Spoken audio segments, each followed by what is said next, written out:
Hello and welcome to day 2 of Stitch Camp, a series of short videos from world-renowned textile artist Gwen Headley.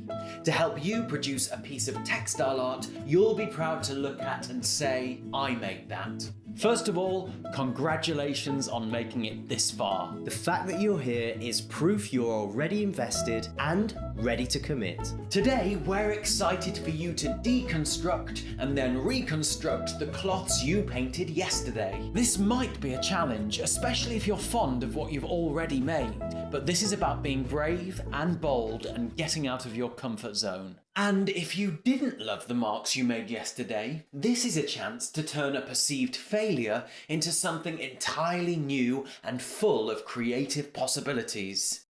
Hello, it's Gwen here again. Today you're going to cut some patches from your painted cloths and then consider various ways to arrange and join those patches. We'll be looking out for possible visual links and opportunities to blur the boundaries from patch to patch by adding stitched marks later to create a fluid and harmonious piece. I'll be making a long strip from my patches. Let's look at patching and piecing. Firstly, I've cut this patch from my black painted cloth and I've cut this one from my red marked cloth. You'll have plenty of areas to choose from your fabrics and you'll need to select 2 different coloured patches. There may well be a dash of the other colour in each of them, and that's good.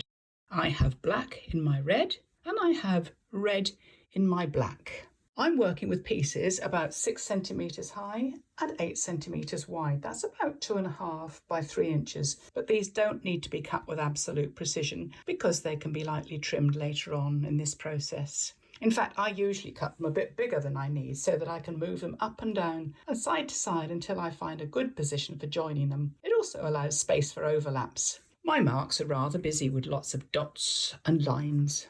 Yours may be stripes or geometrics, or whatever marks came naturally to you. Your cloth will be personal to you with your own unique stamp on it.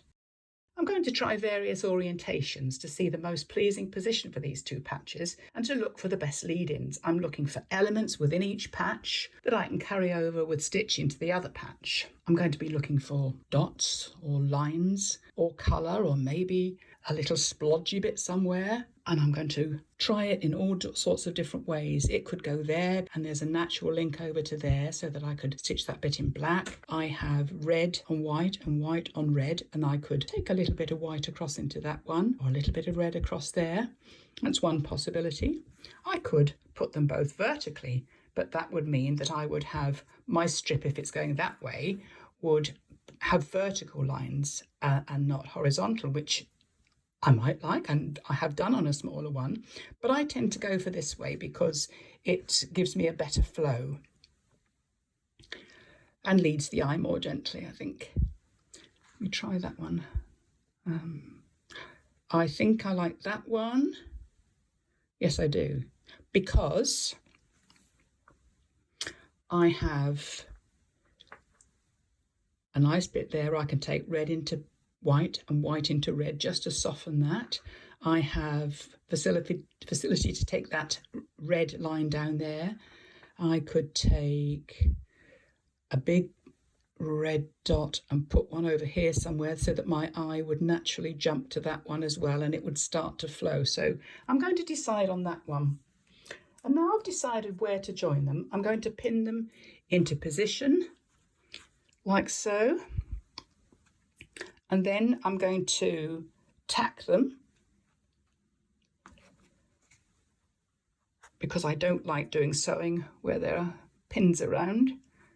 I'm going to tack that into place, and then I'm going to do a small row of tiny stitches along here, and then I'm going to turn over and sew down this flappy bit in the same way.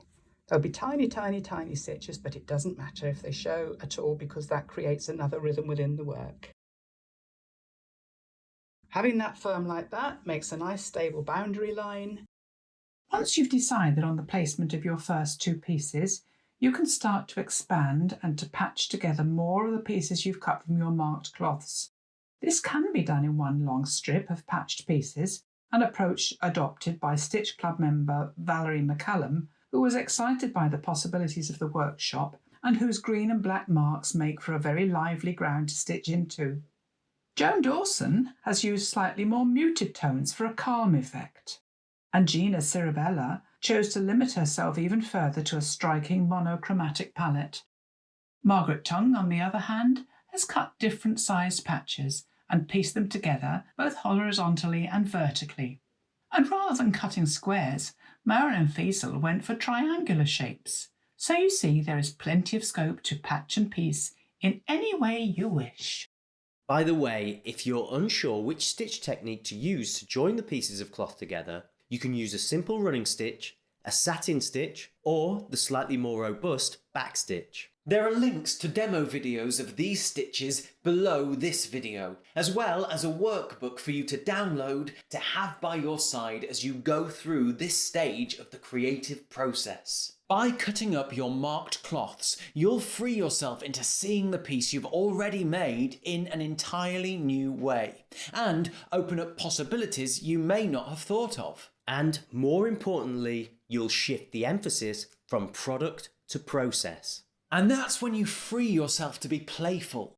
When you focus your attention on the process of making art rather than the outcome, you become curious and begin to embrace a spirit of experimentation. You'll start to ask yourself, what if? And that's when you make discoveries that will ultimately lead you to more inventive choices and a more rewarding creative learning experience. And possibly you'll create a piece that feels fresher than something that has been planned entirely in advance and executed to perfection.